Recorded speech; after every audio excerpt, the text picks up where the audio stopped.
مفتی صاحب مجھے ایک لڑکی 4 سال سے پسند ہے مگر میں نے آج تک اس سے بات کرنے کی کوشش نہیں کی کیونکہ میں نے اسے سیدھا سادہ نکاح کا پیغام بھیجنا چاہتا ہوں, مسئلہ ہے کہ تھوڑی ماڈرن ہے.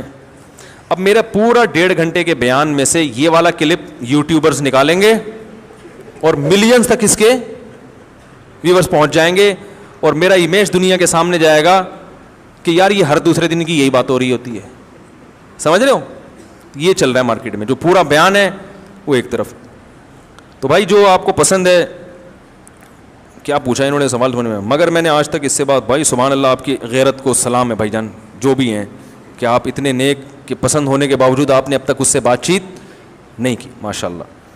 نکاح کا پیغام بھیجا ہے, بھیجنا چاہتا ہوں, اتنی بات تو ضروری ہے بھائی. آپ کو پسند ہے اور اتنے شرمیلے کے بالکل ہی بات نہیں کر رہے, تو اتنی بات کر سکتے ہیں کہ نکاح کا پیغام بھیج سکتے ہیں. بھیج دیں. تھوڑی ماڈرن ہے, تو ماڈرن کا مسئلہ بڑا, ماڈرن ہونا تو بری چیز نہیں ہے, وہ تو زمانے کے حساب سے ہر آدمی ماڈرن ہوتا جا رہا ہے. جو دیسی ہیں وہ تو گدھے پہ سواری کرتے ہیں بھائی, ماڈرن آدمی گاڑی کرے گا, بائک رکھے گا. تو بے دین نہ ہو, اگر وہ بے پردہ ہے تو میرا مشورہ ہے کہ آپ اس کو پسند کرنا چھوڑ دیں.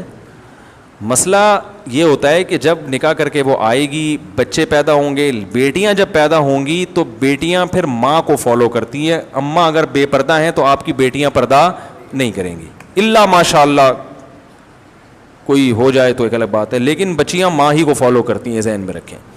سمجھ رہے ہیں؟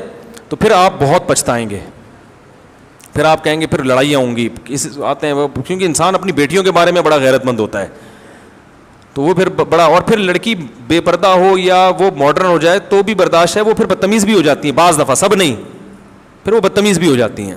جب حیا ختم ہو گئی نا تو تمیز شاٹ. یہ تمیز اور حیا دونوں ساتھ ساتھ, اکثر بیشتر ساتھ ساتھ چلتی ہیں.